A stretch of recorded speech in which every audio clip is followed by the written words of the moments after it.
Et on est live, donc c'est avec grande fierté que le club continue en fait ses entrevues live avec les géants de l'industrie. Et aujourd'hui, on est très honoré de recevoir une bonne partie de l'équipe PMML qui vont nous présenter fièrement leur mise à jour de marché, un rapport spécial. Hein, on connaît l'équipe PMML pour avoir fait plusieurs rapports de marché qui sont toujours très intéressants à consulter. Et là, l'équipe s'est dépêchée. En moins d'une semaine, ils ont réussi à pondre un magnifique rapport là, sur l'état de la situation avec la pandémie de COVID-19. Donc, comme j'ai dit, on est plusieurs. On est pratiquement une vingtaine de l'équipe de PMML qui, à tour de rôle, vont adresser certains points.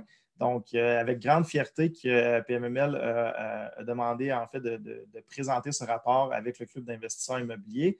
Donc, tout d'abord, Patrice, Sana, bonjour.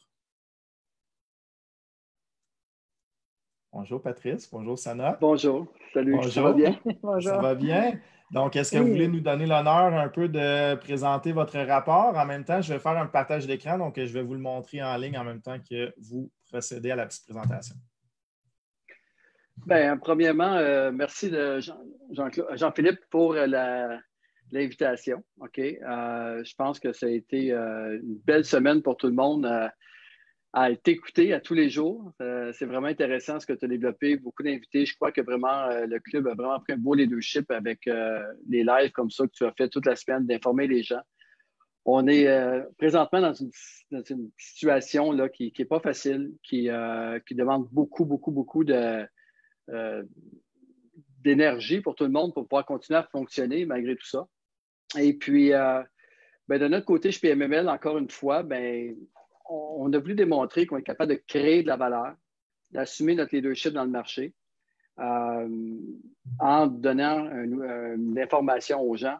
Et puis, c'est là que, exactement, ben, en fait, là, je pense que c'est mercredi dernier, on a décidé de monter un rapport sur le COVID-19. Et puis, donc, on a lancé le mot dans l'équipe, puis on ne s'attendait pas exactement à un rapport aussi complexe que ça. On pensait avoir deux, trois articles. Mais là, les gens, vous allez voir que, écoutez, on a, je ne sais pas combien de pages, je pense qu'on a rendu à peu près une 40, 50 pages qu'on a présentées. Et 51, en puis, fait, oui.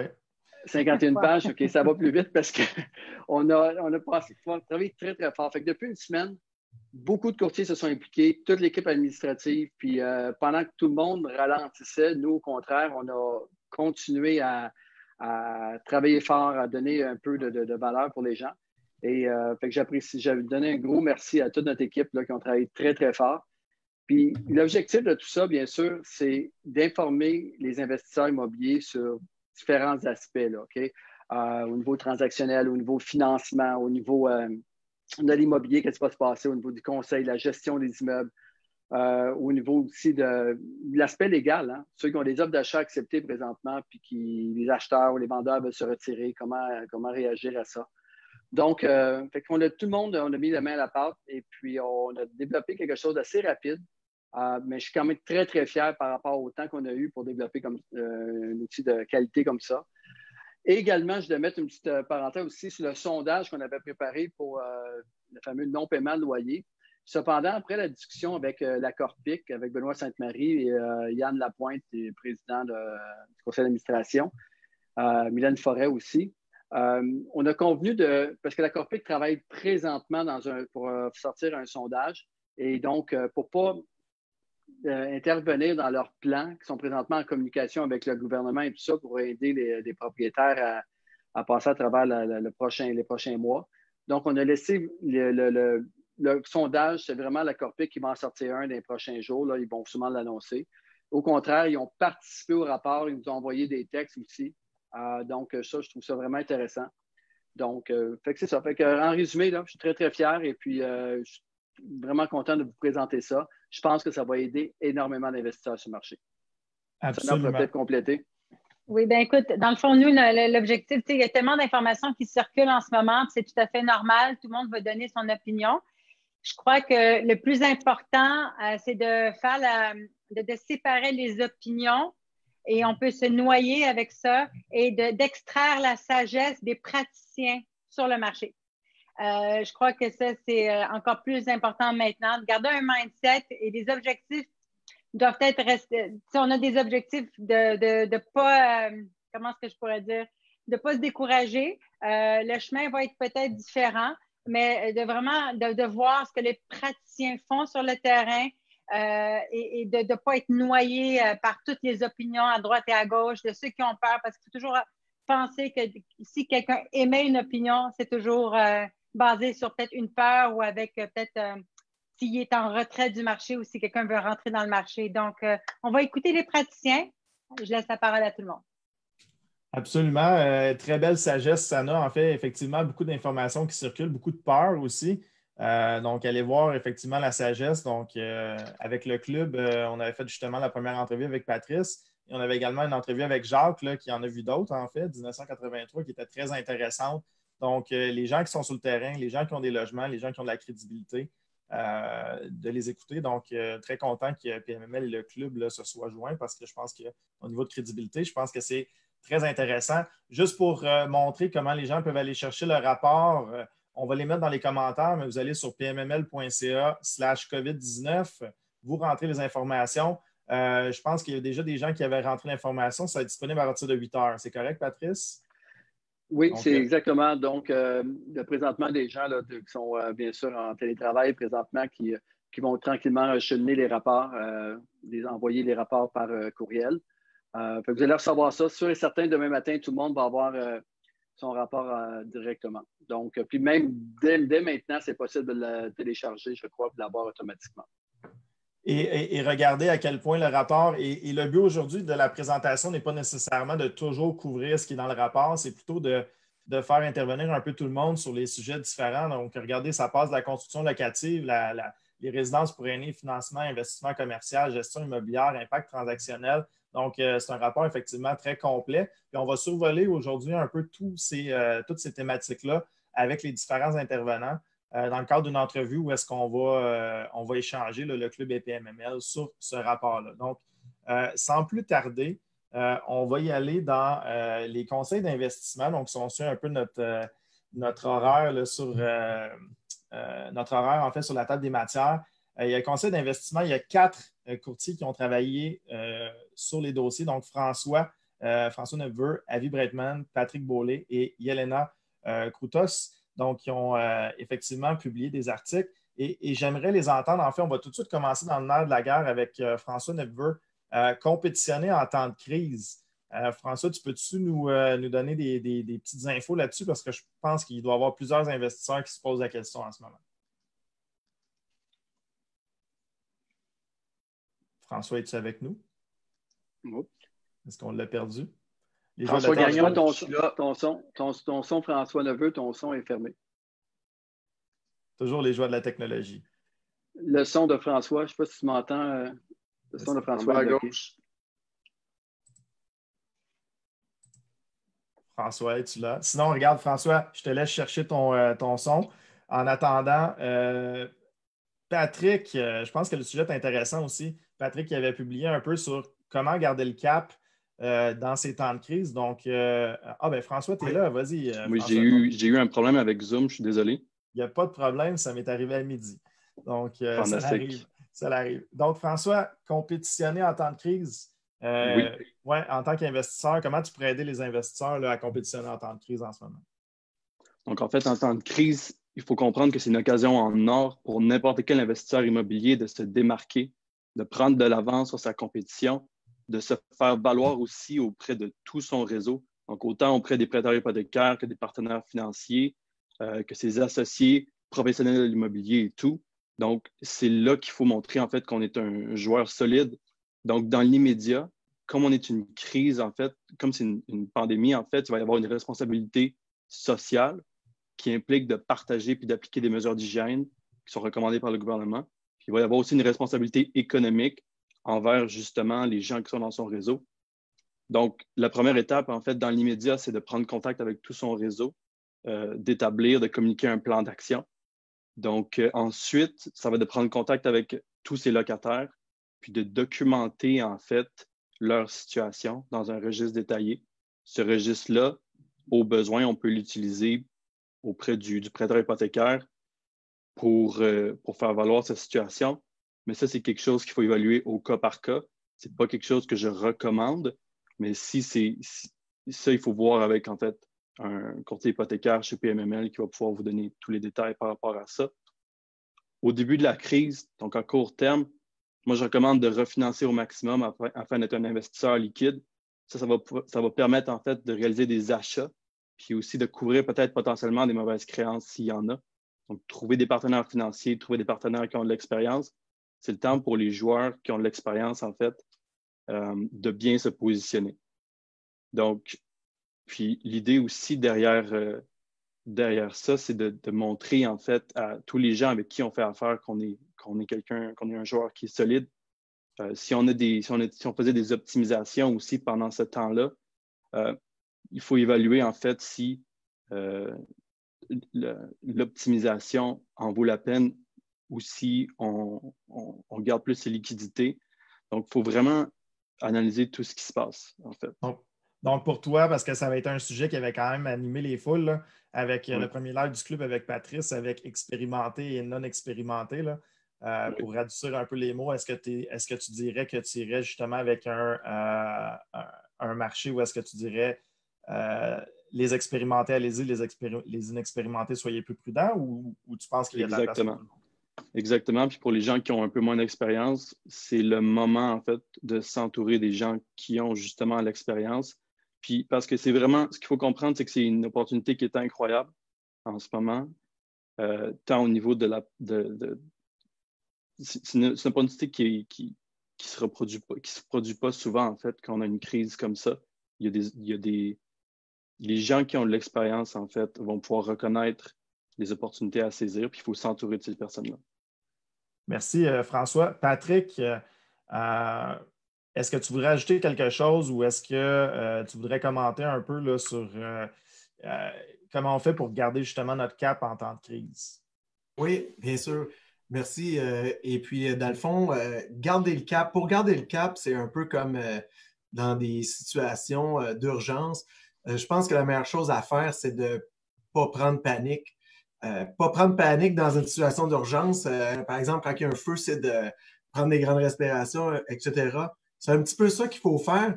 Et puis, comme le disait si bien mon collègue François, c'est d'être, je pense qu'une des premières choses, c'est d'être liquide. D'être liquide pour, je pense justement, qu'est-ce qui nous énerve un peu, c'est si le cash flow commence à être rare, c'est là que la panique peut s'installer et puis que les gens commencent à avoir des respirations un petit peu plus courtes. L'autre chose qui peut aider vraiment aussi à ne pas prendre panique, c'est juste de comprendre un élément.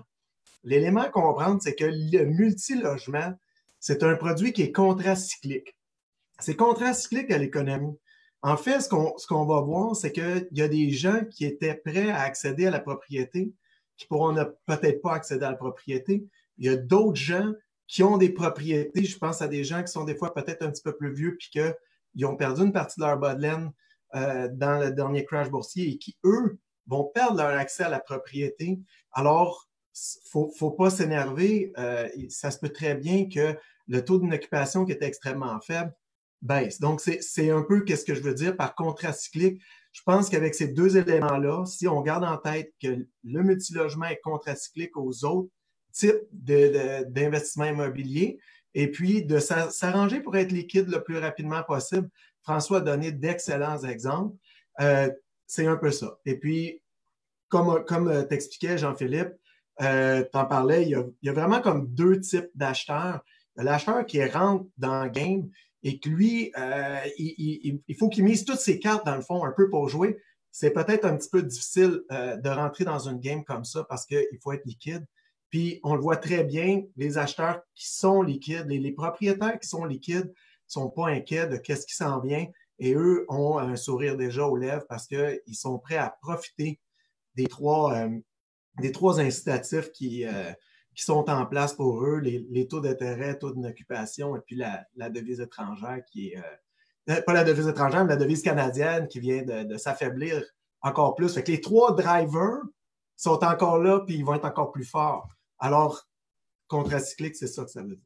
Avec des vendeurs motivés en plus. On verra qu'est-ce qui va se passer avec les loyers d'avril. Comme disait Patrice avec le sondage de la Corpic, on a hâte de voir ça va être quoi le pourcentage de non-paiement, mais effectivement intéressant. Et si je pourrais rajouter pour les gens qui investissent aussi, moi, j'ai beaucoup fait affaire avec des partenaires financiers. Donc, juste un bémol que si vous n'êtes pas liquide, mais que vous connaissez des gens qui sont liquides, c'est le moment de s'associer et de possiblement faire des achats ensemble.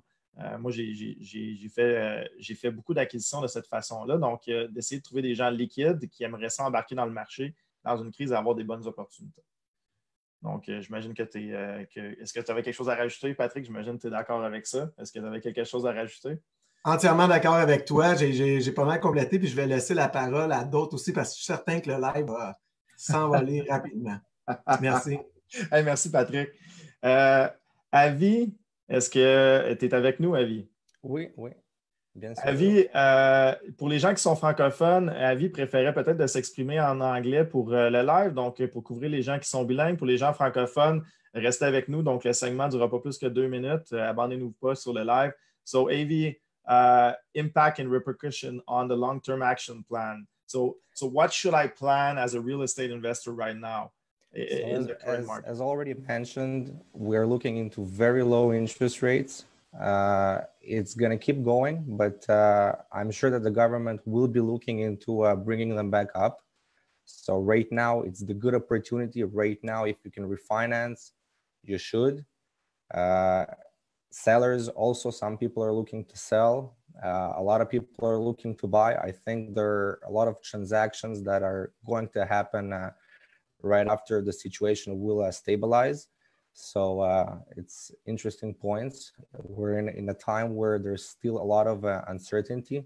A lot of investors decide not to make a move, but there are still a lot of investors and sellers, buyers, people who are very, very active, people who are looking to make a move.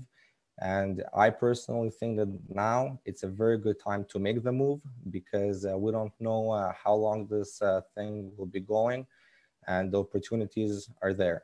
Make offers. Yeah, that's it. Make offers. And there's a question I want to ask, and I'm going to ask it also in French. If you're in the middle of a transaction, let's say in the due diligence phase, and you signed a promise to purchase before crisis, what would you recommend? Do you recommend to back up from that due diligence and find another deal, a motivated seller due to the crisis, or you move on with due diligence? Not at all. I would move on. Right now, we cannot do visits, for example. We cannot really do inspections. So I would just postpone, make the delay longer, extend for another 30 days, extend maybe 45 days. But before the COVID-19, you wanted to buy the building, you had a plan, everything was set, go forward with your plan, continue with the purchase. You would continue. Would you negotiate with the seller due to the crisis? I would not negotiate with the seller because the property, it's there. The property is there. Everything is rented out. This is not something that should be a good reason to reduce value. All right. OK, thanks, Avi. So, on est de retour en français. Maintenant, c'est sûr que les conseils d'investissement sont très appréciés en ce moment, mais un des sujets chauds, évidemment, c'est la gestion immobilière dans tout ça. On a reçu la Corpic lundi au Club immobilier et on a reçu, en fait, une propriétaire d'immeuble du côté anglais aujourd'hui, en fait, sur l'heure du midi. François, est-ce que tu veux commenter sur la situation de la gestion immobilière actuelle? Qu'est-ce que tu en penses? Qu'est-ce qu'on peut faire? C'est quoi les meilleurs trucs à avoir en gestion immobilière? François Gagnon. En ce moment, la gestion immobilière, évidemment, on va voir les résultats de la bonne relation qu'on a créée avec nos locataires dans le passé. J'ai parlé avec beaucoup de propriétaires avec qui je suis sous contrat de courtage en ce moment. Et il y en a beaucoup là-dedans qui ont toujours fourni de bons services à leurs locataires. Puis aujourd'hui, je pense que leur locataire va bien leur rendre, en fait, pas aujourd'hui, mais plutôt demain. Et puis, ça, c'est une très bonne nouvelle de ce côté-là. Au niveau de la gestion immobilière, je dirais que des fois, c'est plus en amont qu'on va faire des bons moves. Si on achète, par exemple, un immeuble de grande envergure, des fois, il peut y avoir différentes provenances au niveau des sources de revenus. On peut avoir, par exemple, je ne sais pas moi, un pourcentage de 10, 15 ou 20 d'un immeuble qui est réservé des fois à l'Office municipal de l'habitation. Ben ça, c'est souvent du revenu garanti de l'ordre de 75 pour chaque logement. Donc, en ce moment, ces logements-là, on peut compter sur le revenu, puis c'est beaucoup moins stressant. On a aussi des fois des panneaux publicitaires, par exemple à Strand Media sur des immeubles. On peut avoir aussi des projets de recherche d'utilité publique tels que Hydro-Québec ou même des antennes cellulaires qui, eux, n'arrêteront pas de nous donner du revenu non plus malgré la COVID. Donc, en termes de gestion immobilière ou gestion de revenus, si je peux dire, c'est plus ma spécialité, la gestion des revenus, là, que la gestion immobilière. Je pourrais dire que les gens qui se sont intéressés ou qui ont valorisé ces sources de revenus-là, ben aujourd'hui, vont très bien se porter. Et puis, je t'entends, en fait, on se rejoint beaucoup sur comment traiter les locataires comme des clients. Je pense qu'effectivement, là, ça paye quand on traite ces locataires comme des clients. Même que sur la page du club, il y avait des gens qui échangeaient des messages de locataires qui offraient de payer 2 mois d'avance pour aider les propriétaires à passer à travers la crise. Donc, non, il n'y a pas juste des pommes pourrites dans le lot, il y a d'excellents locataires également. Il y en a beaucoup. Vas-y, François. La grande majorité des locataires qu'on rencontre aussi dans nos visites sont de bonnes personnes, sont des gens qui répondent à leurs obligations, qui ont une dignité. Alors, pour moi, ça, c'est très positif. Même chose pour les propriétaires. Donc, en très grande majorité, là, on fait affaire avec de bonnes personnes. Absolument, absolument. Je t'écoutais parler, on va bifurquer un peu de la gestion immobilière, mais je pense que d'avoir une certaine diversification dans le parc aussi, j'ai vu à travers la crise qui pourrait aider s'il y avait quelqu'un qui était simplement dans l'hôtelier ou ne faisait pas de résidentiel ou juste du commercial. Je trouve ça intéressant, des gens qui ont diversifié un peu leur portefeuille, qui sont capables d'un peu de niveler tout ça. Donc, ça m'a un peu rappelé ça, ce que tu disais. Une gestion de risque, là, hein, ça allait tellement bien, tout allait bien, mais à un moment donné, quand la vague casse, il y a une gestion de risque à avoir. Donc, oui, si on va dans la gestion de risque, je trouve qu'en ce moment, ce qui se passe, en tout cas, moi, pour ma part, je le prends comme une très grande leçon d'humilité. Combien de fois je me suis entendu dire pourquoi que la personne au financement refuse de nous en donner plus? Il n'y a pas de risque. De toute façon, hein, multilogement, si demain matin, le gars, il bosse, on va le revendre sur le marché en le temps de le dire. Oui, mais je n'avais pas pensé à ça, moi, la COVID-19. Puis là, aujourd'hui, ce que je vois, c'est que les manœuvres qui sont faites au financement, avec des ratios de couverture de dette, par exemple, de 1,3 pour du 12 logements et plus, ça prend tout son sens aujourd'hui. Tu sais, aujourd'hui, là, si on a un 12 logements et qu'on a 3 locataires ou 4 qui ne nous paient pas, bien, en principe, si on respecte le ratio de couverture de dette, on devrait s'en sortir quelques semaines, quelques mois. Absolument. 30 au moins, si on parle d'un ratio de couverture de dette de 1,3. Je trouve ça vraiment intéressant. Puis, rapidement, pour conclure, je me souviens avec Jacques, justement, l'entrevue qu'on a fait vendredi dernier qui montrait les cycles économiques. En fait, les ratios de couverture de dette sont arrivés après 1991, après le gros crash, où est-ce que les banques reprenaient des immeubles. Donc, ils ont dit, on va mettre une certaine protection et voilà, voici la protection. Donc, en espérant qu'elle fonctionne bien. Merci François. On va t'entendre un petit peu plus tard sur la résidence pour personnes âgées. Je voudrais entendre également là, Fanny, pour commencer. Gestion de crise 101 là, pour les propriétaires d'immeubles, si tu veux complémenter ce que François a déjà dit. Oui, moi j'aborde. Est-ce qu'on m'entend bien? Super bien. D'accord. Bonsoir. En fait, moi j'y vais avec une approche un peu plus humaine. Souvent dans les articles de rapport, vous allez voir, moi j'ai la main à la pâte souvent avec mes locataires, mais je parle beaucoup avec des propriétaires et il faut aborder aussi la dimension humaine. François Neveu parlait de responsabilité sociale, c'est hyper important. François Gagnon parlait d'avoir de bonnes relations en amont avec ses locataires. Ça fait toute la différence en temps de crise. Et quand j'étais à l'université, j'ai suivi un cours avec une des sommités au Québec en gestion de crise. Et cette personne-là me disait, Fanny, l'important, c'est les humains. Oui, il y a des rentabilités comme investisseur très importantes. Tout à fait, j'abonde dans ce sens également. Mais moi, présentement, ce que j'entends beaucoup des propriétaires, c'est qu'ils font des petits gestes pour montrer aux locataires qu'ils ont la situation en main. Il faut montrer qu'on a le contrôle, on va rassurer nos locataires, on va même, si c'est le cas dans certains immeubles, qu'il y a des personnes âgées, on peut demander à notre concierge ou le gestionnaire de téléphoner, voir si tout va bien et si on peut les aider. Bref, la dimension humaine est super importante, il ne faut pas l'oublier. Ben, j'adore ça, puis de montrer qu'on est en contrôle. Même, j'ai vu une lettre aussi passer, là, justement, avec PMML qui donnait les supports aux locataires. Ça, je trouvais ça super intéressant aussi, les programmes de soutien aux locataires, puis de rentrer en contact tout de suite s'il y avait un problème là, au niveau du paiement. Ouais, c'est très bien dit, Fanny. Vraiment, là, une bonne gestion de crise, puis l'humain, puis montrer qu'on est en contrôle de la situation. Voilà. Merci de ton apport. Samuel, la gestion également de la crise, est-ce que tu as d'autres conseils pour nos amis investisseurs et les propriétaires d'immeubles? Absolument, Jean-Philippe. Dans le fond, pour faire... Est-ce que tu m'entends bien, oui? Je t'entends bien et ton arc-en-ciel est magnifique derrière. Ça va bien aller à côté du magazine, à côté de la photo de Luc Poirier et Samuel Patrice. Oh, exactement.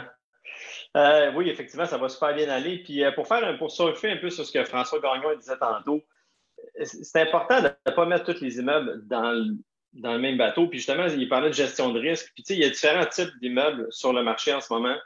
Tu sais, si on prend exemple des immeubles qui ont une clientèle de 50 ans et plus, semi-retraités, avec peut-être des revenus plus aisés, on s'entend que présentement, ce risque-là, il est moindre. Sauf que si tu te compares, par exemple, à une maison, pas une maison, mais un immeuble où c'est beaucoup d'étudiants, puis là, tous les cégeps, les universités viennent de fermer. Là, tout le monde sont tournés chez leurs parents. Ça crée un taux de vacances énorme d'un coup. Ensuite de ça, il y a aussi peut-être des immeubles que les gens à faible revenu, que justement, eux, une perte d'emploi en ce moment va faire qu'ils ne pourront pas passer cette crise-là. Fait qu'on va avoir des taux de vacances plus élevés. Où je vais en venir avec ça, dans le fond, c'est que la gestion la gestion du propriétaire est super importante. C'est là que ça prend tout son sens. C'est que si tu peux faire un travail en amont, d'appeler tes locataires, de regarder avec eux ils sont rendus où, comment est-ce qu'ils gèrent cette crise-là, pour en fait anticiper. C'est une question d'anticipation, anticiper tes revenus puis de les sécuriser. Oui, comme François disait, tu as peut-être des revenus d'appoint avec des antennes, tout ça, mais c'est pas tout le monde qui a ça.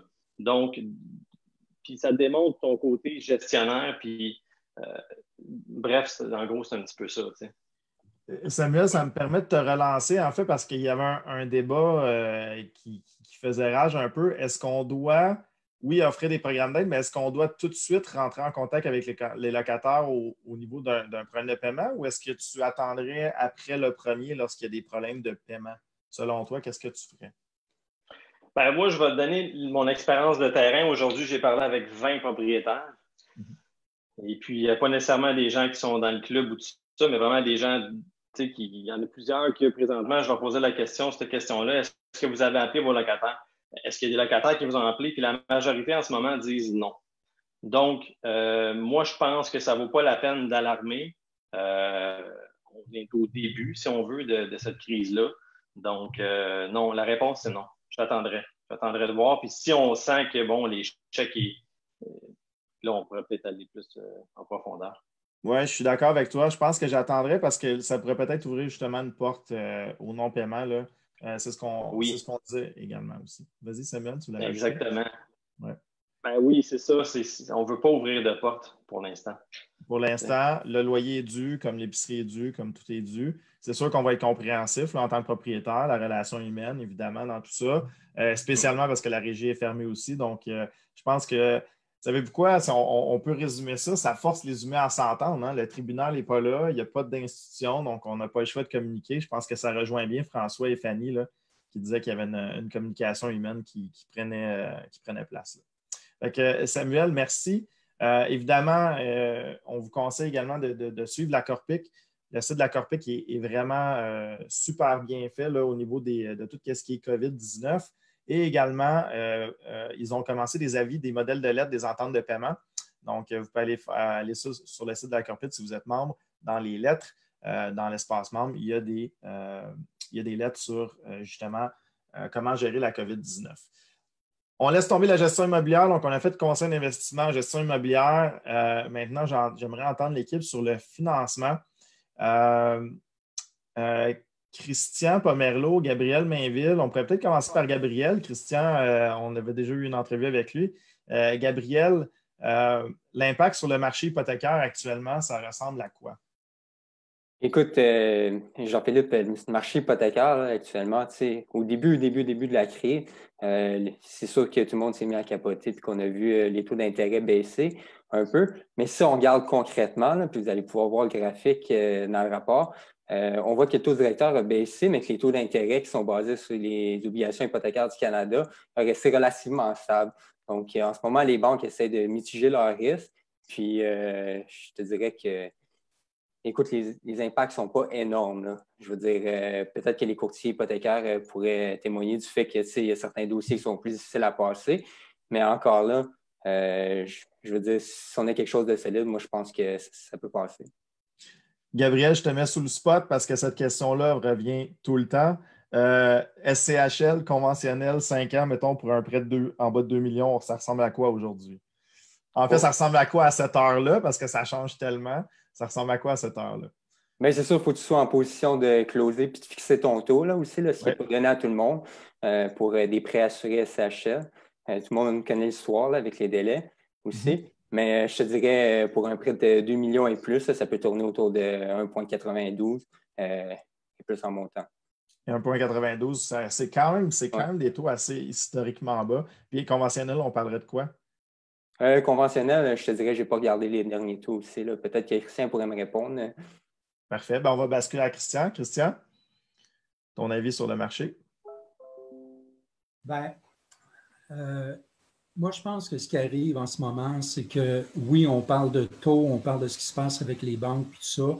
La grande affaire, c'est que ce n'est pas juste une gestion de risque, c'est une gestion de patience et une gestion des délais. Parce que on parle de quelques taux qui ont changé, puis c'est quoi? Je pense que Gabriel vient de dire, c'est pas si difficile que ça. En fait, moi, j'irais jusqu'à dire que les dossiers difficiles sont ceux qui sont difficiles à passer, mais ils étaient difficiles avant de toute façon. Les dossiers qui sont faciles, on arrive à les placer pareil. C'est juste qu'il faut être un peu plus patient. Il faut voir qu'il y a des délais qui sont différents.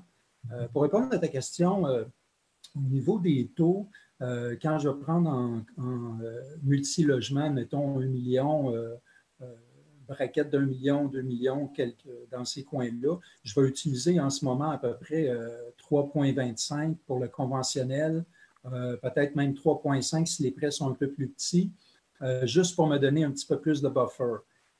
Puis en SCHL, je vais utiliser entre 2,25 et 2,5.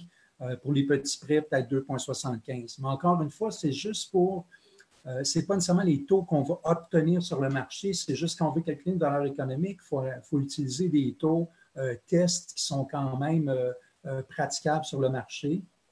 Et puis là, en ce moment, comme je disais, il faut juste un petit peu plus de patience. Fait que moi, j'incite les gens à nous envoyer leurs documents le plus vite possible. Ceux qui peuvent refinancer, moi, je suis d'accord avec toute le team. On refinance maintenant, on fait les demandes. C'est juste d'avoir une très bonne préparation, un excellent montage. Tout est dans le montage en ce moment parce que les banques ont besoin d'avoir leur information mâchée pour eux, tellement que ça devient ce qu'on peut appeler un no-brainer dans leur décision de financement, là.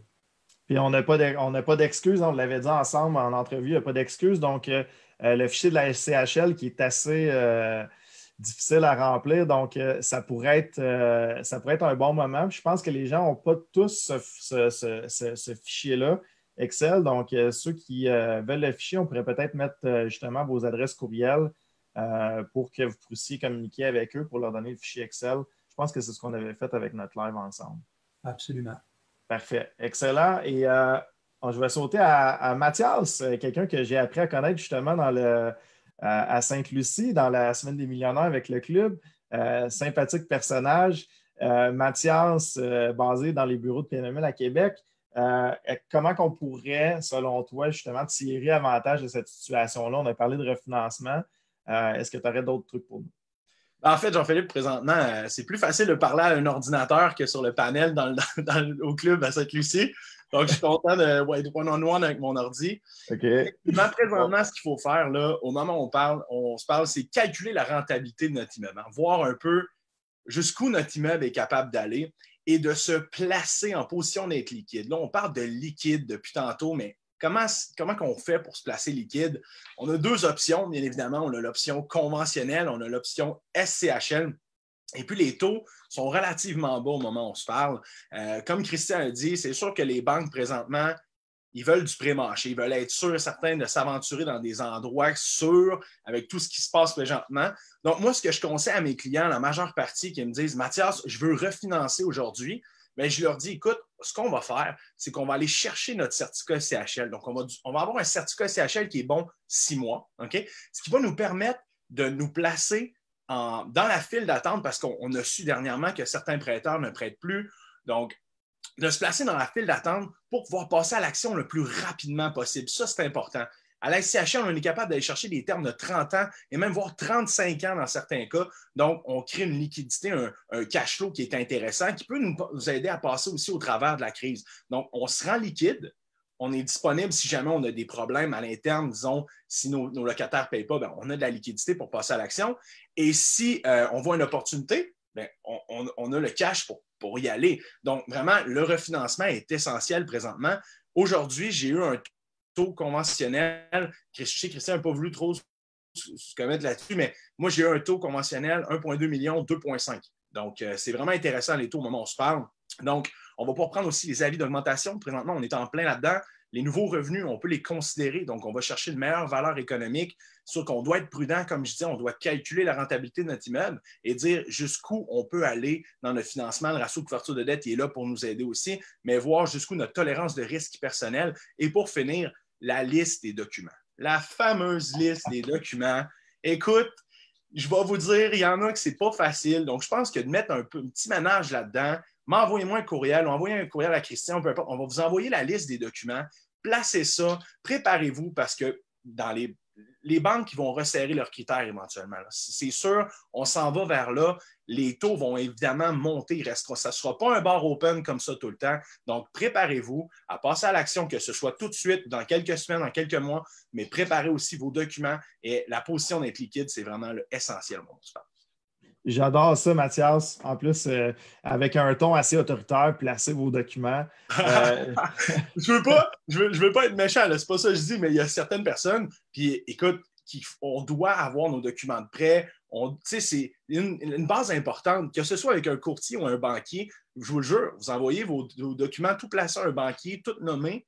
C'est incroyable. Là, vous allez passer en avant de bien des personnes qui n'auront pas fait ce côté-là. Donc, ça, c'est important aussi.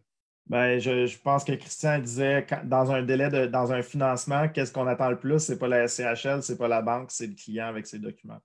Et je pense que je suis entièrement d'accord. Brian, est-ce que tu avais quelque chose à ajouter sur le financement? En fait, je te lancerai une question. Si tu me permets, Brian, je te mets sur le siège de feu. Mais dans ta boule de cristal, Brian, est-ce que tu penses qu'il va y avoir des changements dans les règles hypothécaires dans le futur? Est-ce qu'on voit quelque chose de différent à l'horizon? C'est sûr que moi, je travaille beaucoup côté financement commercial. Je fais du multi aussi, mais ma spécialité, c'est vraiment tout ce qui est commercial. Je dirais que déjà, les changements se font sentir au niveau des prêteurs. On n'est pas comme dans le cas de la SCHL où est-ce que c'est vraiment standardisé avec les ratios de couverture de dette qui sont vraiment un peu pareils pour tout le monde. Dans le commercial, chaque institution a un appétit de risque différent pour certaines classes d'actifs. Chaque institution regarde les dossiers d'une certaine façon et en ce moment, ce qu'on peut voir dans le marché, dans le commercial, il y a certains prêteurs qui ont préféré de mettre sur pause. Et pour l'avenir, je pense que si la situation revient à la normale, je pense qu'on va revoir les prêteurs revenir avec l'appétit. Il y en a encore qui font les prêts commerciaux en ce moment. C'est sûr qu'ils vont être plus pointus dans la souscription. Par exemple, là, vous avez, mettons, un commerce. Un prêteur, c'est pas un investisseur. Il ne regarde pas le futur, il regarde l'actuel. Il va demander est-ce que le commerce est toujours en opération. Et dans certains cas, certains prêteurs vont dire que si le commerce est fermé, ils ne vont pas l'inclure dans les loyers. Donc, c'est comme s'il était vacant. Donc, c'est sûr qu'en ce moment, ça nuit au financement dans certains cas. Il y a d'autres institutions qui ne vont pas faire ce calcul-là.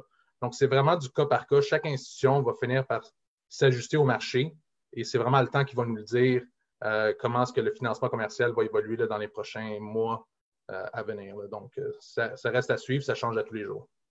Oui, j'imagine que dans le commercial particulièrement, il va y avoir une certaine prudence qui va s'installer, surtout avec l'instabilité sur les entreprises. Hein. J'imagine qu'il va y avoir comme tu disais, ce n'est pas nécessairement des ratios de couverture de dette dans le commercial, hein, c'est un peu plus flexible. J'imagine que les banques vont être un petit peu plus prudentes. Oui, absolument. Puis ce qui est important, c'est, oui, on parle de multilogement, des gens qui ont peur que le locataire ne paye pas le premier, mais mettez-vous à la place. J'ai parlé avec beaucoup de propriétaires qui avaient des centres d'achat cette semaine. Et les locataires qui ne sont pas en mesure de payer en ce moment, c'est vraiment les locataires qui sont des plus petites PME avec des plus petites capacités financières. Quand c'est des commerces comme la SAQ, comme le gouvernement, comme des gros joueurs, il n'y aura pas de problème. Et si vous en avez dans vos centres et dans vos commerces, il n'y a pas vraiment d'inquiétude parce que souvent, ces locataires-là ont des gros loyers, sont capables de couvrir l'hypothèque. Mais avec toutes les mesures qui sont en place, avec le gouvernement, la BDC, les prêts qui sont faits aux entreprises, peut-être que ça va aider. Les propriétaires, c'est sûr qu'il faut qu'ils assument un petit peu en ce moment pour aider leur business, leur commerce. Mais c'est sûr que les banques, en ce moment, ils sont un peu plus font plus attention, là, je dirais, là, aux critères de souscription. Ben, ça, absolument. Puis pour continuer dans le commercial, moi, je possède du semi-commercial. J'ai environ une dizaine d'unités commerciales dans mon parc. Et je vous dirais que tous ceux qui ne sont pas en opération m'ont tous confirmé qu'il n'y avait aucun paiement. En fait, ils m'ont tous écrit au début du mois, dire « Je ne suis pas en opération, je ne suis pas en mesure de faire le paiement ». Donc, ça l'a tout cancellé. Donc, ça va être assez sportif à voir parce que dans le financement, on a un décalement de prêts. On peut décaler ou on peut faire un congé de capital intérêt, mais il faut qu'on les paye un jour, ces paiements-là. Donc, il y a des arrangements à venir. Personnellement, puis je vais pouvoir échanger avec toi, Brian, là-dessus. Personnellement, de sauver, en fait, de donner un crédit de loyer, je trouve ça plus facile pour m'assurer que la business reste en opération et qu'elle reste mon locataire parce que dans les mois futurs, ça va être rendu, ça risque d'être ardu de relouer là, une entreprise en opération. Je ne sais pas ce que tu en penses de ce niveau-là. C'est sûr que je suis vraiment avec toi là-dessus.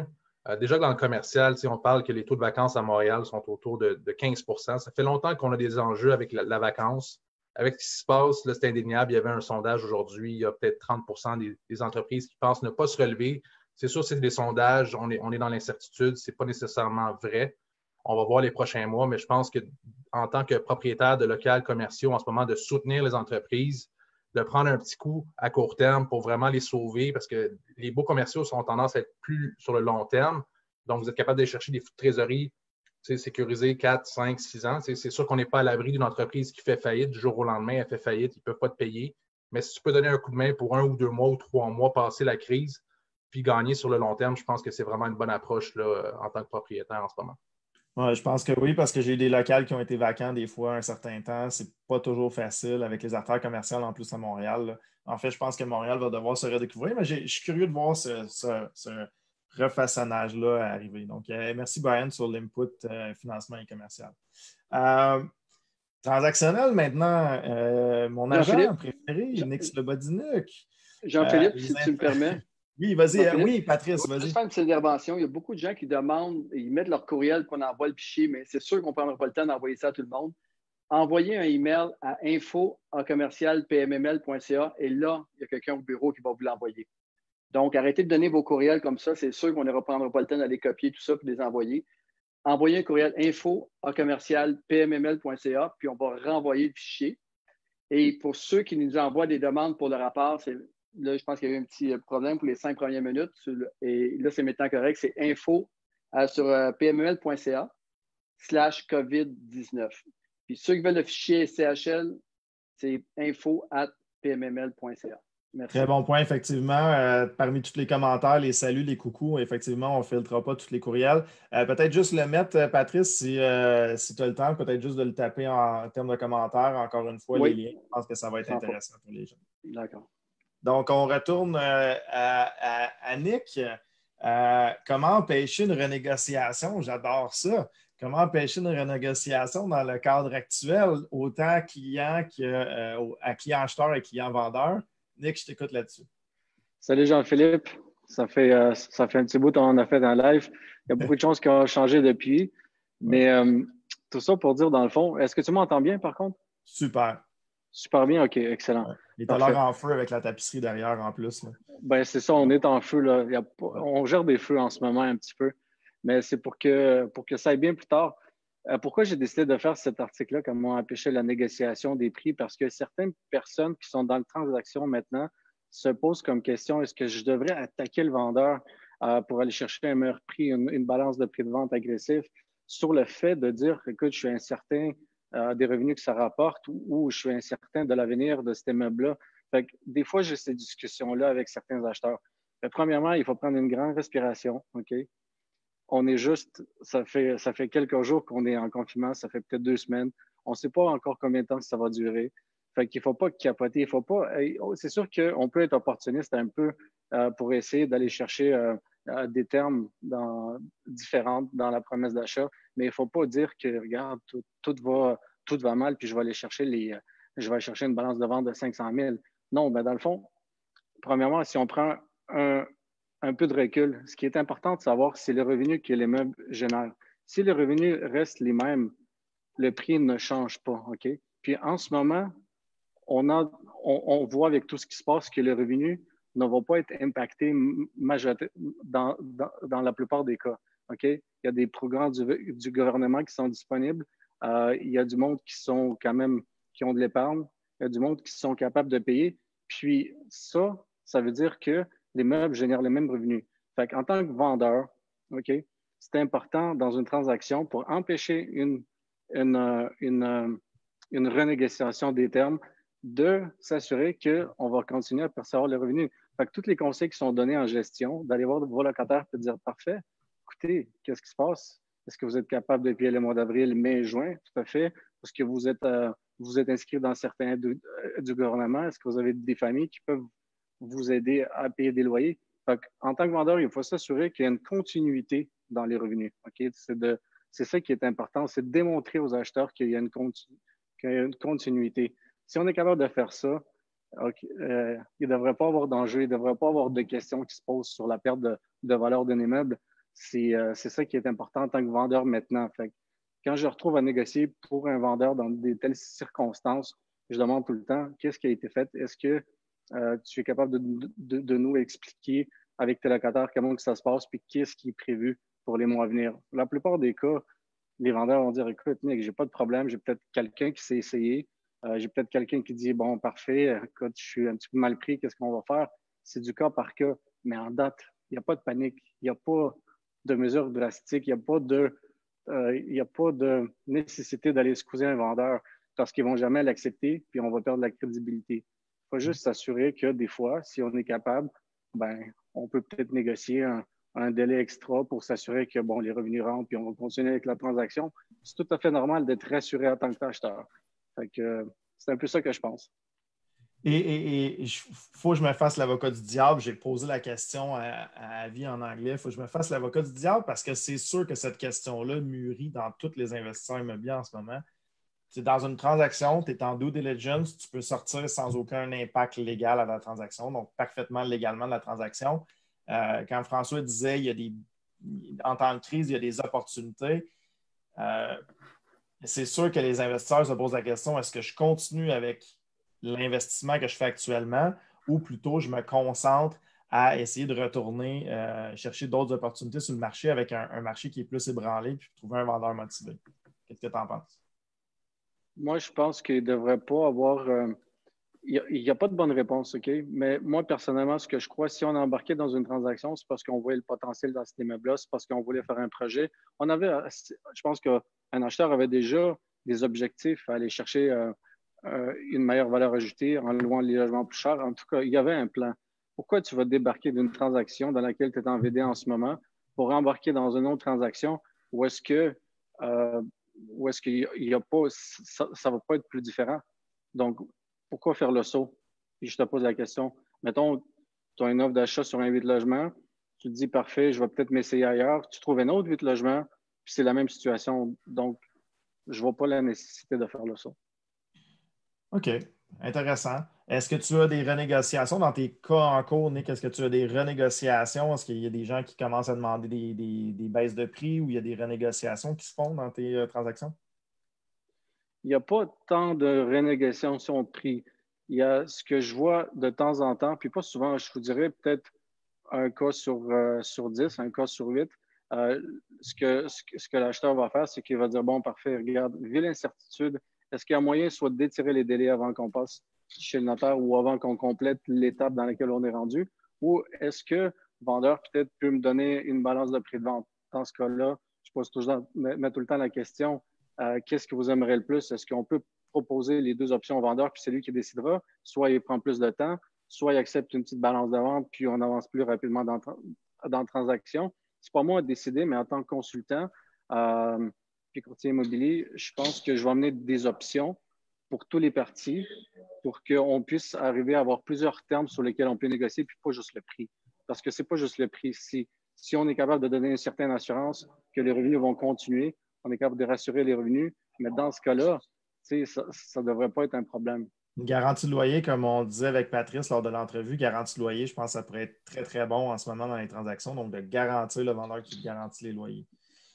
Merci, Nick. Je vais tout de suite sauter à ta sœur, mais qui n'a pas le nom de famille. J'espère que je ne ferai pas d'erreur à le prononcer. Regina Slobodianiuk. Bonjour tout le monde. Prononcé. Paralégal du côté de PMML. Donc, veux-tu nous parler un peu OASIC, on est en transaction. Qu'est-ce qu'on fait quand on est en transaction? Oui, bien, si on se fait beaucoup sur les lignes directrices de l'OASIC qui gouvernent le courtage immobilier, la chose la plus importante, je pense, c'est la bonne foi des parties. Donc, si toutes les parties s'entendent et veulent qu'une transaction soit fructueuse, qu'elle soit réussie, il y a toujours moyen. Il y a toujours moyen de prolonger les délais. Il y a toujours moyen de faire des visites virtuelles en attendant pour faire des visites physiques éventuellement.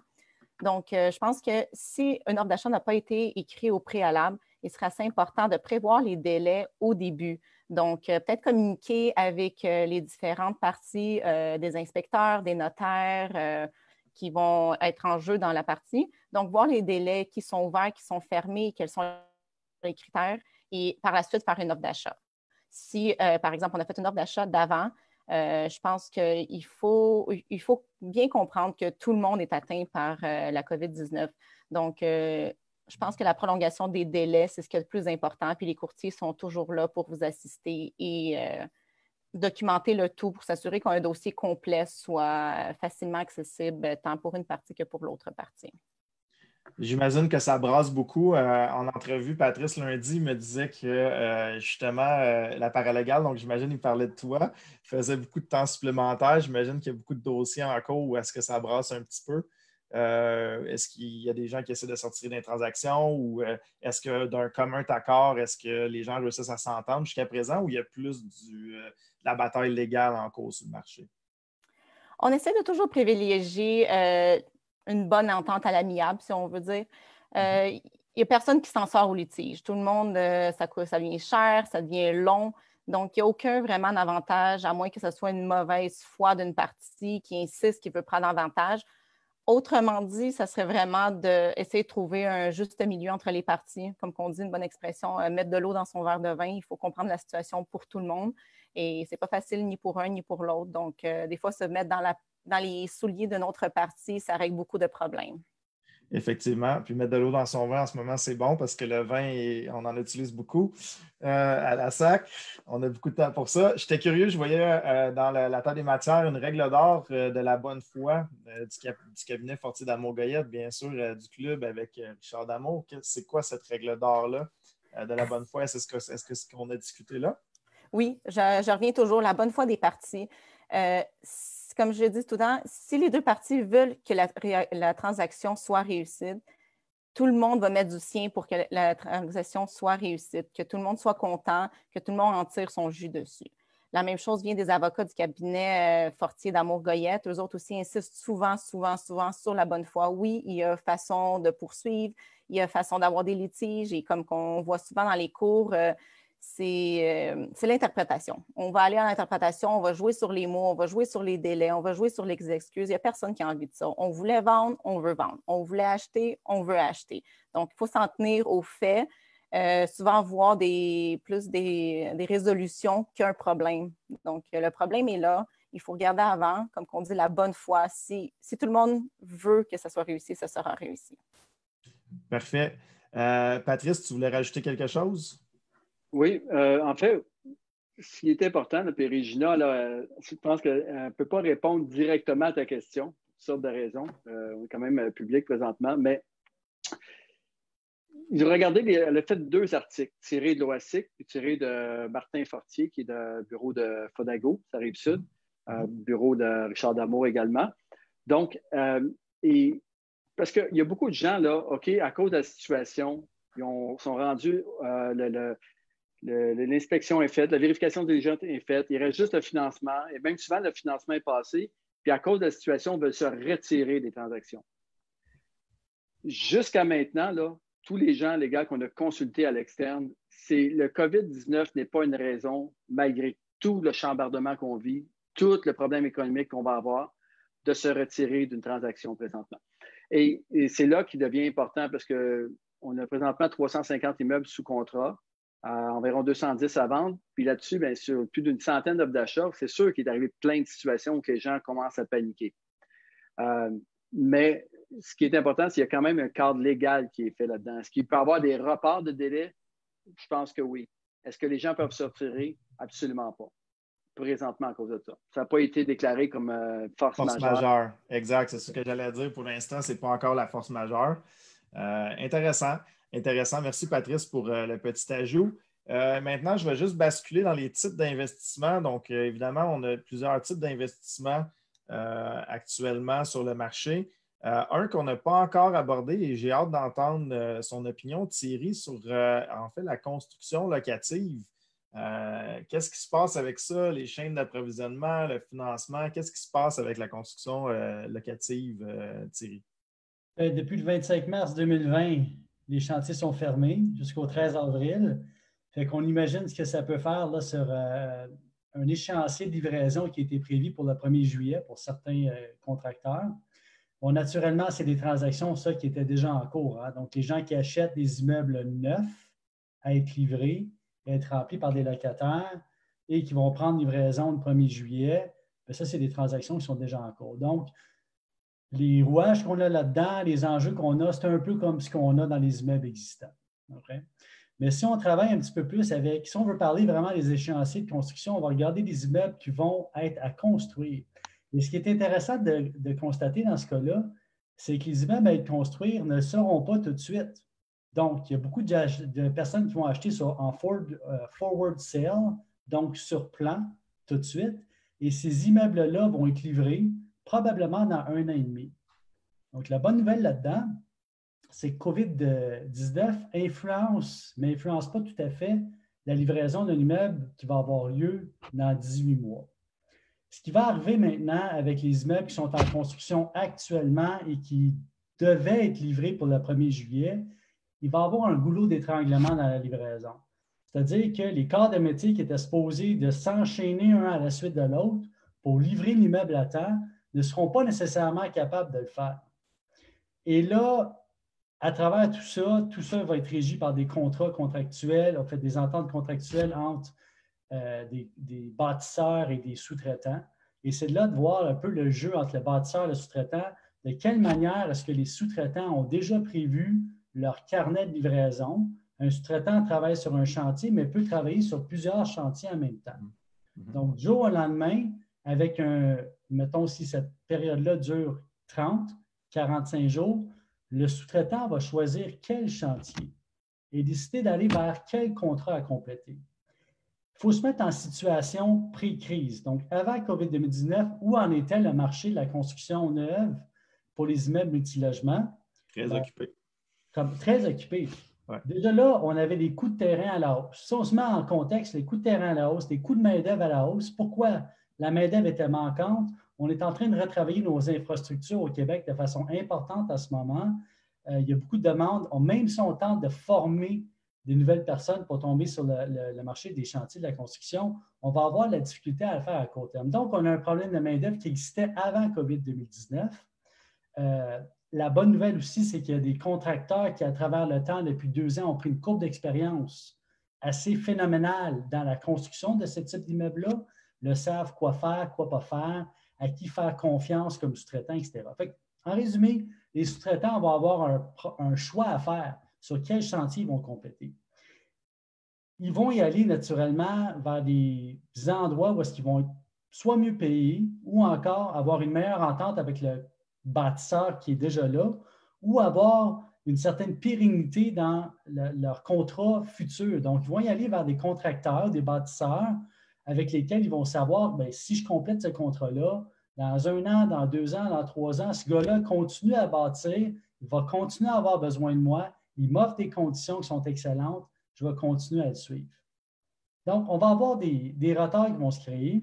Il y a certains chantiers qui ne prendront pas le jour. Il faut faire attention. Il y a des chantiers qui sont déjà prévus à être livrés. Ceux-là se doivent d'être livrés.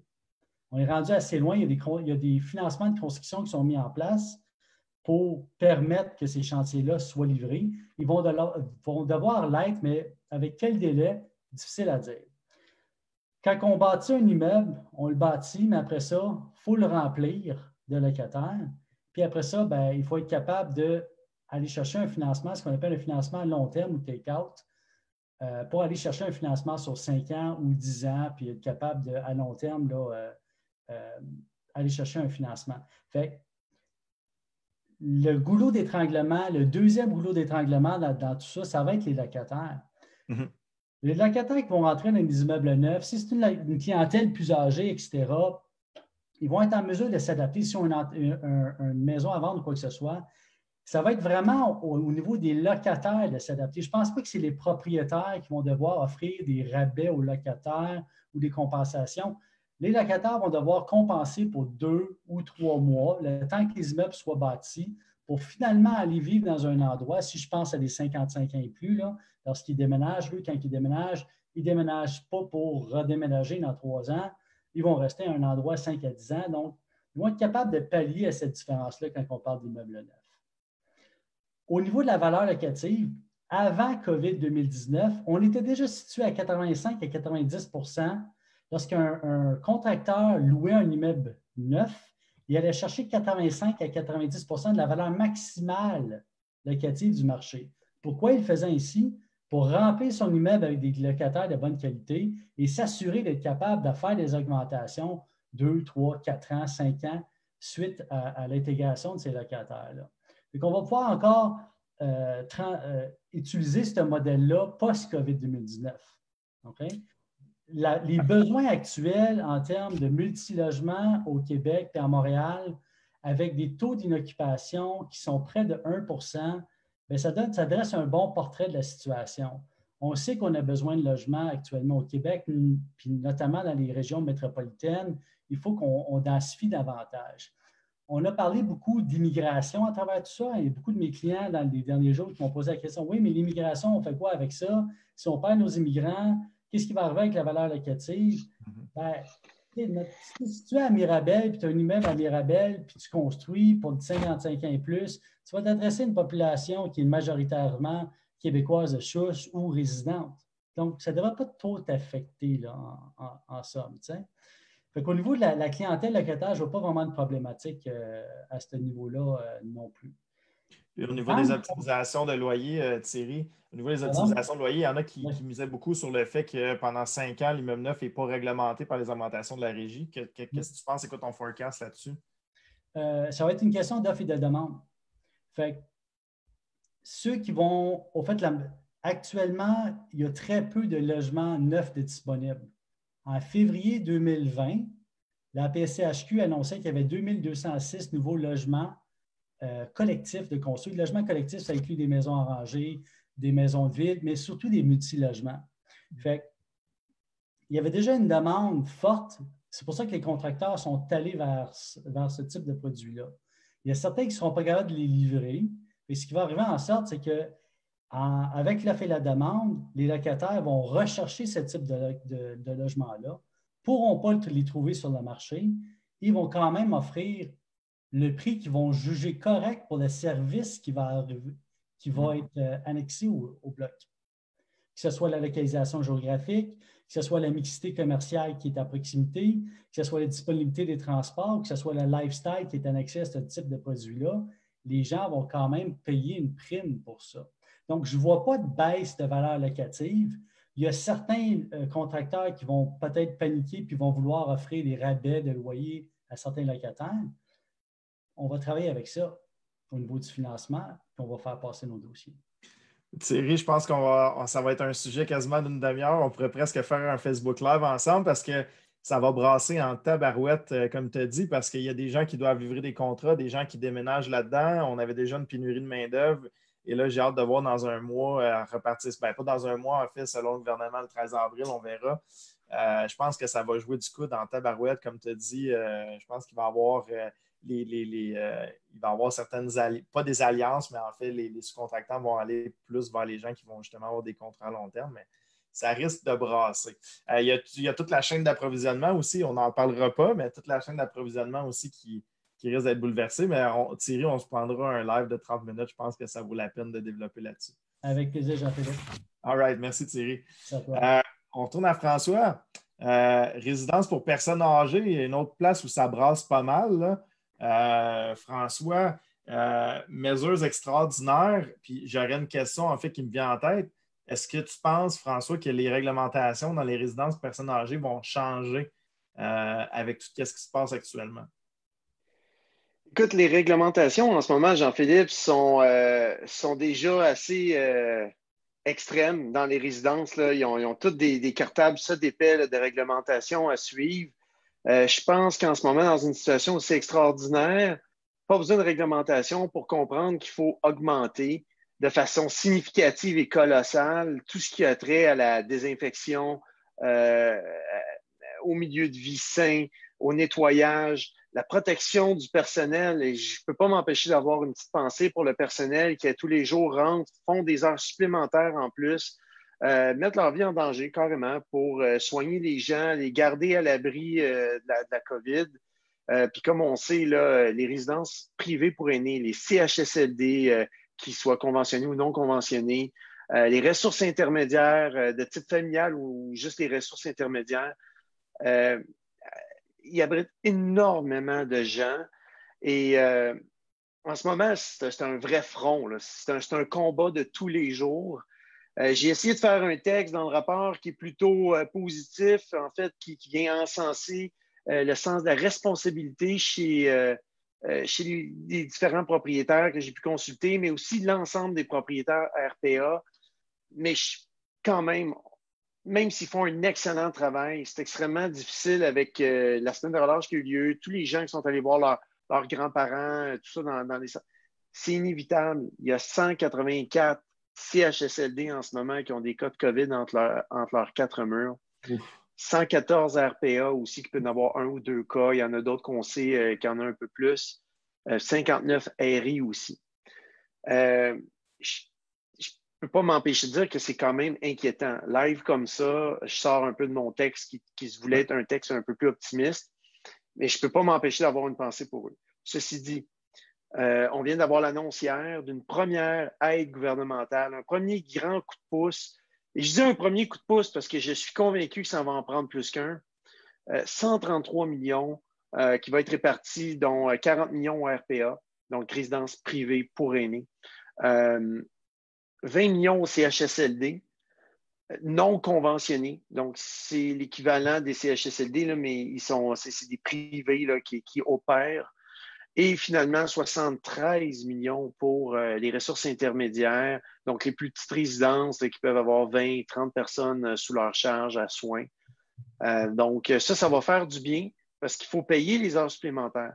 Il faut payer l'embauche de nouveaux employés, les heures supplémentaires, les autres heures supplémentaires travaillées par des employés supplémentaires. Et aussi, il faut payer toutes les fournitures pour tout ce qui est nouvelles jaquettes, les masques, tout ce qui est fourniture de nettoyage aussi. Alors, ceci dit, il y a un excellent travail. J'ai parlé avec beaucoup de propriétaires RPA et je suis très content de savoir que les gens avec qui je suis en relation en ce moment n'ont pas de cas de COVID à l'intérieur, malgré les statistiques que je vous ai données. Ça, c'est bien. Au niveau transactionnel, oui, les transactions. Augmentation, oui, c'est où est-ce qu'on s'en va avec le marché? Bien, là, en ce moment, bon, il n'y a pas de nouvelles transactions qui se font. Par contre, des transactions qui sont en cours, comme on fait affaire avec des gens expérimentés en RPA, parce que un des prérequis pour acheter une résidence, c'est d'être expérimenté. Alors, les gens sont expérimentés, ils savent qu'il y a une crise en ce moment, mais continuent le processus d'acquisition. On sait qu'il va y avoir quand même des délais qui vont nous permettre de sortir aussi la tête de l'eau de la COVID. C'est-à-dire qu'il va y avoir des délais supplémentaires au niveau du notaire pour la recherche des titres. Il va y avoir aussi probablement des délais supplémentaires au niveau du financement, tout simplement parce qu'il y a moins de gens qui travaillent. Mais ces transactions-là vont avoir lieu quand même, et ce, aux mêmes conditions. Donc, il n'est pas question de réouvrir une promesse d'achat parce qu'il y a la COVID. C'est une situation temporaire qui ne peut pas affecter de façon permanente le prix, finalement. Donc, il va, oui, y avoir des ajustements par rapport à ça, mais ce ne sera pas des ajustements par rapport au prix. Ça va être des ajustements probablement par rapport au délai. François, merci. On se revoit de toute façon demain, Facebook Live avec le club, demain midi. Fait que c'est sûr qu'on va en reparler de tout ça, de ce marché-là. Très intéressant, merci. On va maintenant basculer dans le dernier point, en fait, qui est l'investissement commercial. Ouh là là, ça va être chaud, cet investissement commercial.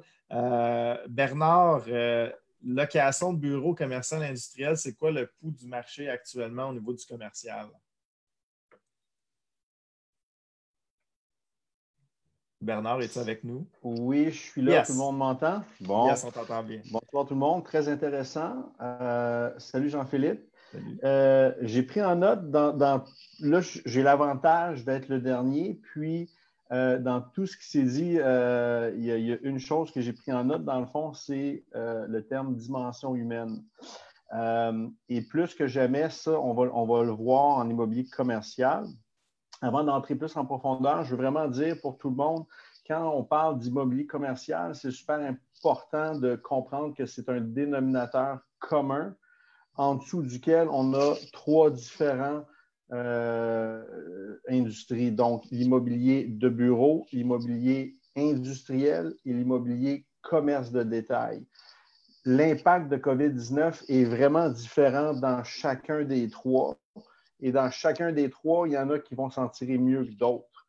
Donc, si on commence avec l'immobilier de bureau, ce qu'on voit à l'heure actuelle, dans le fond, c'est que du jour au lendemain, lorsque la consigne gouvernementale a été de dire à tous les Québécois de rester chez eux, bien, l'impact immédiat, ça a été le télétravail. Et malheureusement, télétravail, le terme n'est pas nécessairement le bon parce que ça ne veut pas dire un peu de travail, un peu de télé, un peu de télé, un peu de travail. Le télétravail, c'est de travailler à distance à partir de chez nous. Et ça a été le plus gros défi que j'ai vu, en tout cas, dans l'industrie locative de l'immobilier de bureau, parce que ce n'est pas toutes les entreprises qui étaient préparées à ça et ce n'est surtout pas le réseau Internet qui était préparé à ça.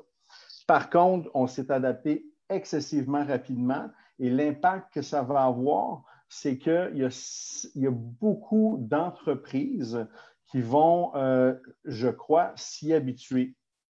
Ce qui va avoir comme impact à moyen et long terme, un effet sur une réduction du besoin de pieds carrés pour l'entreprise. Alors là, ça va être un gros défi pour les propriétaires qui vont se retrouver avec plus de pieds carrés disponibles. L'autre aspect aussi que ça a eu, ce télétravail-là, bien, dimension humaine, il y a eu, c'est très difficile, surtout en immobilier, qui est une business où, comme on dit en anglais, it's a people business. Donc, de parler au téléphone pour négocier au téléphone, pour essayer de closer au téléphone puis sur Zoom, c'est très différent que de le faire live. On a vu aujourd'hui la Chambre des notaires, là, à partir du 13 avril ou dans ces eaux-là, on va pouvoir faire des actes notariés à distance. On n'est pas habitué à ça. Donc, l'impact pour l'immobilier de bureau, je vous dirais, l'impact, c'est télétravail. Que sera-t-il? Bien, ça va être des pieds carrés, autant de pieds carrés pour la plupart des entreprises. Ils vont vouloir réduire leurs effectifs. Aussi, on entend à court terme, aujourd'hui, il y a beaucoup de locataires qui sont rendus à expiration puis qui négocient. eux ne veulent pas prendre de décision pour renouveler pour 5 ans ou pour 10 ans. Donc, ils disent, ben moi, je veux juste faire des renouvellements mensuels jusqu'à temps qu'on sorte de la période COVID-19. Puis, à l'inverse, il y a certains propriétaires qui se retrouvent dans des industries, dans des secteurs où ils sont plus touchés puis qui ont peur d'avoir un gros taux de vacances dans leurs immeubles qu'ils demandent. Mais eux sont prêts à tout offrir, à répondre à toutes les demandes des locataires juste pour closer la transaction. Donc, en bureau, actuellement, c'est pas mal la situation qu'on voit. En locatif industriel, ben ça, je dirais que dans les trois, là, entre le retail puis le retail, c'est probablement le plus affecté. Le deuxième plus affecté, ça va être l'industriel. Effectivement, on a vu que la chaîne d'approvisionnement a été complètement perturbée, ce qui fait que la majorité des entrepôts vont se vider et n'auront plus de raison d'être. Et là, à ce moment-là, ben, le locataire va vouloir remettre la clé carrément au propriétaire. Puis, à l'inverse, il y a d'autres locataires qui sont dans des industries pharmaceutiques, médicales, nourriture, toutes les denrées périssables dont on a toujours besoin à tous les jours et dont la demande augmente, mais l'approvisionnement est coupé. Donc, eux vont être obligés de stocker des stocks, et eux vont se retrouver dans des situations où ils vont avoir besoin d'agrandissement ou de trouver d'autres entrepôts pour pouvoir accumuler ces stocks-là. Et ça va être un défi aussi à Montréal parce que le taux de vacances de ces immeubles-là est très, très, très bas.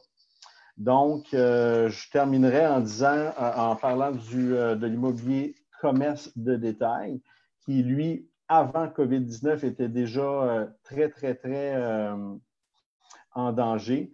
Le terme est peut-être fort, mais c'est un coût assez fatal pour beaucoup de commerçants. Tout ce qu'on appelle mom and pop, je ne sais pas comment ils vont faire pour s'en sortir. Heureusement, il y a des programmes gouvernementaux pour les aider. Les centres commerciaux étaient déjà très atteints par des taux de vacances importants. La consigne est arrivée, donc on n'a plus le droit d'aller dans des endroits où il y a un achalandage humain important. Donc, eux autres souffrent énormément. Puis, encore une fois, dans cette industrie-là, bien, ceux qui s'en sortent gagnants, c'est ceux qui se retrouvent avec des locataires comme des pharmacies, des épiceries. Eux, l'affluence continue et même augmente. Et il y a un petit effet secondaire à ça aussi. Il y a beaucoup de commandes Internet qui se font pour l'épicerie, pour les livraisons à la maison. Et donc là, il y a quelque chose auquel on n'était pas préparé, tout comme dans le bureau pour le télétravail, mais là, on va retrouver ça aussi dans le commerce de détail. C'est toute la logistique, les centres de logistique pour accumuler le stock et le centre de logistique pour faire la distribution. Donc là, il va y avoir des nouvelles demandes qui vont se faire à ce moment-là. Donc, c'est ce qu'on dans l'industriel. Un peu plus dans l'industriel. Exactement. Intéressant. Merci, Bernard. Un bon portrait du commercial. On avait touché un petit peu aussi avec Brian avant. Donc, vraiment intéressant. Si vous le permettez, je sais que vous avez été plusieurs à poser des questions. Je pense qu'on a fait le tour de tous les secteurs du rapport. En passant, je vais juste répéter, le rapport est disponible sur le site de PMML, pmml.ca/COVID-19. Vous rentrez vos informations et ensuite, vous pouvez avoir le rapport totalement gratuitement, là, qui est évidemment beaucoup plus poussé que l'entrevue qu'on fait. On ne voudrait pas garder les gens trop tard, mais je vous dirais peut-être une quinzaine de minutes de questions. Donc, c'est le temps. Allez-y, faites-vous aller. Je sais que vous avez beaucoup de questions ces temps-ci. On commençait peut-être une question avec Mathias, j'aimerais ça t'entendre là-dessus. Il y a des gens qui pensent qu'en fait, on va être fiché au niveau de notre bureau de crédit si jamais on fait des retards de paiement sur notre hypothèque. Donc, Mathias, qu'est-ce que tu as à dire là-dessus? Il faut voir la logique des choses dans le sens que, imaginez qu'il y a une portion de 15 % des gens qui demandent des reports de paiement dans le commercial. OK? Puis que par la suite, on va voir notre banquier, puis on présente un dossier, puis on dit, écoute, moi, je suis solide, je vais aller de l'avant pour cette fois-ci un 12 logements au lieu d'un 8. Et là, qu'ils se rendent compte qu'au final, la majeure partie des gens n'ont pas demandé ce report de paiement-là. Et le banquier peut, ou la banque, ou la SCHL même, peut avoir une vision peut-être différente du client. Donc, ce point-là est important à savoir.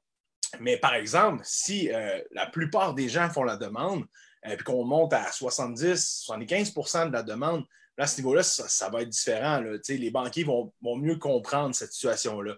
Au rapport de crédit, je ne veux pas m'avancer, je n'ai pas l'information, puis je ne veux pas dire n'importe quoi, mais je sais que ça peut avoir un lien certainement avec la SCHL, du moins, et les banquiers. Quand on fait une présentation d'un dossier à la SCHL, une des premières questions qu'on va avoir, c'est quoi l'expérience de ton client?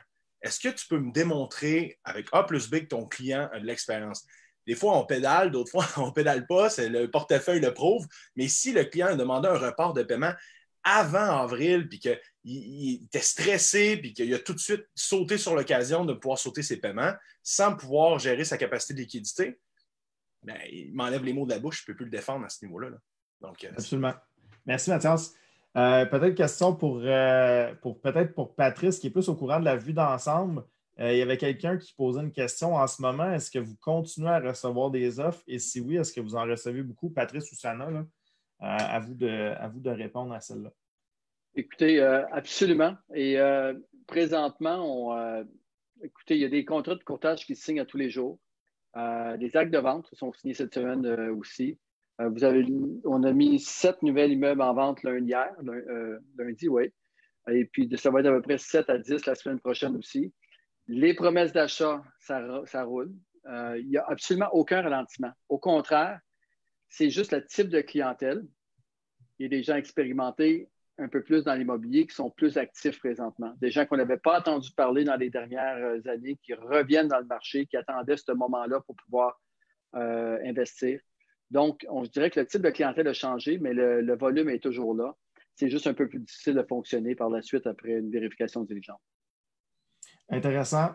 Il y avait quelqu'un, je vais lire la question parce qu'elle est assez avancée. En fait, je ne veux pas pointer un courtier en particulier, mais allez-y si vous vous sentez à l'aise de répondre. Il y avait quelqu'un qui disait au niveau de l'évaluation des valeurs marchandes, les TGA vont probablement augmenter. Donc, il n'y a pas d'une probabilité de stabilisation des prix affichés. C'est ça qui peut mener les acheteurs actuels à vouloir renégocier les prix actuels de peur que les valeurs baissent ou stagnent. Je pense que c'est un peu ce que je disais. Je pense que j'ai eu l'opinion de Nick là-dessus. Est-ce qu'il y a quelqu'un qui veut se lancer à répondre à cette question-là? Est-ce qu'il y a quelqu'un qui se sent d'attaque? Au départ, je peux t'assurer que quelqu'un qui pense que les TGA vont baisser sur le marché, ça, il faudrait que la crise dure vraiment longtemps pour ça. OK? Parce que ce qui va se passer, c'est qu'il va y avoir un plateau. Est-ce que les TGA vont continuer à baisser? Est-ce que les prix vont continuer à monter? Je pense qu'on atteint un plateau présentement à cause de la situation. Mais comme on a parlé lundi passé, dès que cette crise-là va se terminer, tout le monde va se lancer en immobilier. Tout le monde va vouloir acheter de la brique. Et ce qui va se passer, c'est l'effet contraire. C'est que là, on est en train de bloquer tout le monde à acheter des immeubles. Et tout le monde qui aurait dit « j'aurais dû acheter avant au lieu de placer mon argent à la bourse ». Et là, ce qui va arriver, c'est qu'il va y avoir… Si on pensait qu'il y avait de la compétition avant la crise, lorsque la crise va être finie, ça va être 2 fois plus de monde sur le marché. Et c'est pour ça que moi, je ne suis pas sûr que les TGA vont baisser, à moins que ça dure 6 mois, 1 an. Là, ça va être une histoire. Mais si ça dure en bas de 3 mois, je crois qu'on va être capable de passer à travers. Parce qu'il ne faut pas oublier une chose, c'est que dans le multilogement, le cycle transactionnel est dans 4 et 5 mois, okay? Même jusqu'à 6 mois. Donc, les répercussions, que si ça dure plus que 3 ou 4 mois, c'est-à-dire que le cycle transactionnel d'un multilogement, là, on va peut-être voir les répercussions. Mais si ça reste en dedans de 3 à 4 mois, par le temps que la crise soit finie, les gens vont recommencer à faire des offres rapidement. Donc, il ne faut pas que ça dépasse le cycle transactionnel. OK, c'est là que ça va causer problème. OK, intéressant. Fait que ta perspective de vision, c'est que les TGA vont rester la même ou à moins que si le cycle transactionnel est impacté. Donc, si on est bloqué pendant au moins 6 mois, là, on pourrait avoir un mouvement. À peu près. Absolument. OK, j'ai bien résumé densifier davantage, peut-être une question pour Thierry. Est-ce que tu crois qu'il va y avoir une vision différente de la densification après le COVID-19? Est-ce qu'il va y avoir une mentalité qui va être différente peut-être au niveau de la construction neuve? Est-ce que les villes ou est-ce que les constructeurs vont peut-être moins densifier? Bien, actuellement, il y a un manque vraiment au niveau des terrains disponibles pour densifier. naturellement, avec tout ce qui a été mis en place pour tous les points de TOD, tout ce qui est orienté autour du transport, les promoteurs et les contracteurs recherchent activement des terrains dans des zones très précises. Donc, ces terrains-là sont plus ou moins disponibles et lorsqu'on a accès à un terrain de ce type-là, actuellement, même si le zonage, par exemple, dans certains secteurs vont te permettre un 8 étages, les promoteurs et contracteurs vont forcer la note avec les municipalités et avec les départements d'urbanisme pour aller chercher plus de densification. Ça ne va pas se calmer. Ça va juste s'augmenter avec le temps, dû au fait qu'il y a une grande demande pour des terrains de multilogement, puis il y a peu de terrains disponibles pour construction actuellement. OK. Donc, on va continuer à densifier. À ce niveau-là, je pense aussi, là, selon ma boule de cristal aussi, je ne pense pas que les villes vont nécessairement baisser la densification. Je pense justement l'étalement urbain à une certaine limite. Donc, de ma boule de cristal à moi. Je lancerai une question, Fanny. On n'avait pas entendu beaucoup ta voix. Je te lance une question encore, je te mets sur le siège de feu. Au plan macroéconomique, vous pensez vraiment que l'après sera comme avant? Est-ce que les locataires auront les mêmes moyens? Là, on parle surtout dans des perspectives d'optimisation. Est-ce qu'on va pouvoir optimiser, par exemple, dans des quartiers chauds? Je t'ai pris en particulier parce que tu as des listings dans des endroits assez chauds. Est-ce que tu penses que les locataires vont avoir les mêmes moyens là, dans ta boule de cristal?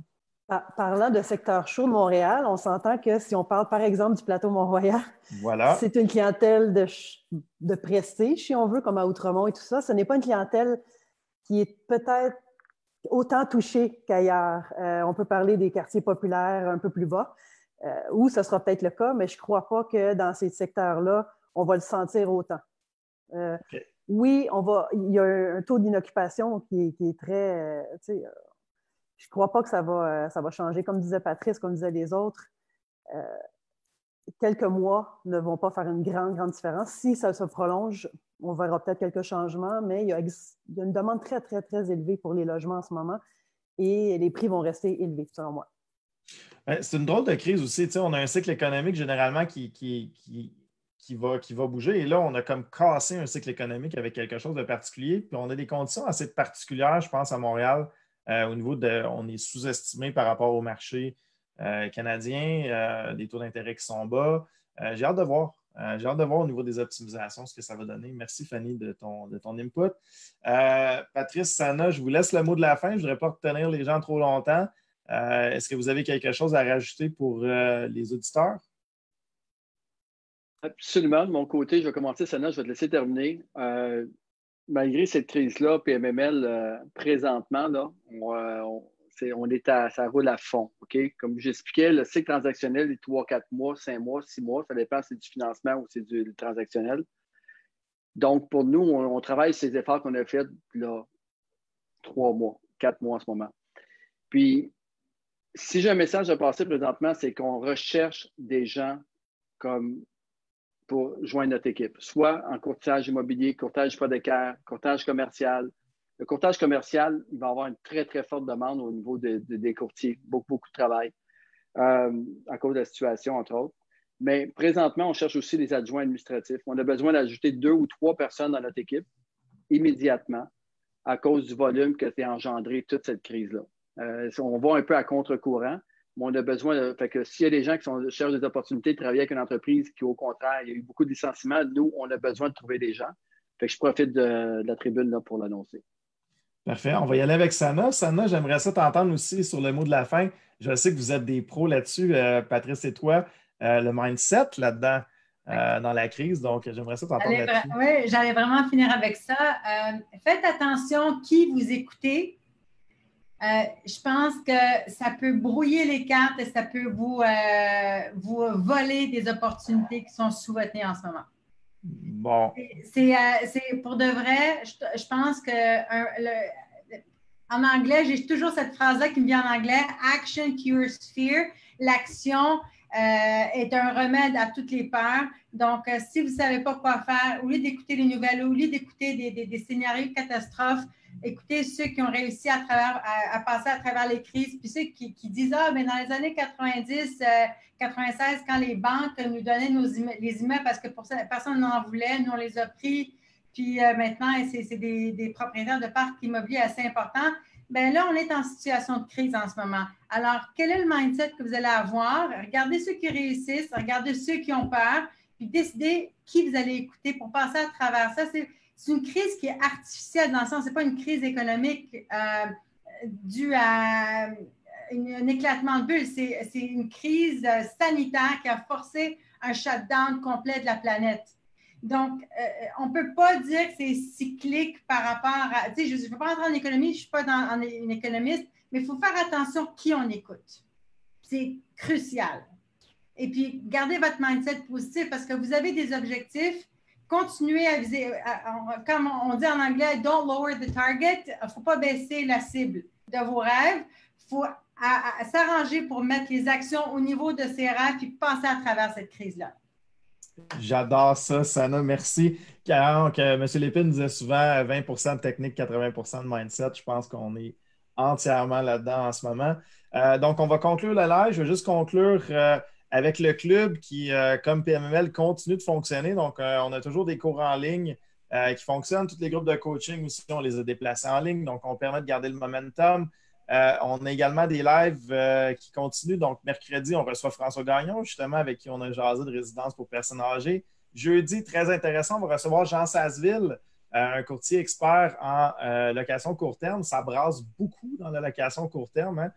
Beaucoup de mouvements, des subventions. On parlait d'Airbnb qui allait débloquer 250 millions. Super intéressant. Et vendredi, nul autre que Luc Poirier sur l'heure du midi. Donc, Luc, évidemment, spécialiste en opportunités et en vision. Je pense que ça va être très intéressant de l'entendre sur la crise. Et ça continue. Donc, comme je l'ai dit, le club continue ses activités. Et j'aimerais remercier encore une fois l'équipe PMML, incroyable. Il y avait 18 personnes sur 18 panélistes sur l'appel. Donc, magnifique rapport, encore une fois, que vous pouvez aller chercher sur le site de PMML, pmml.ca/COVID.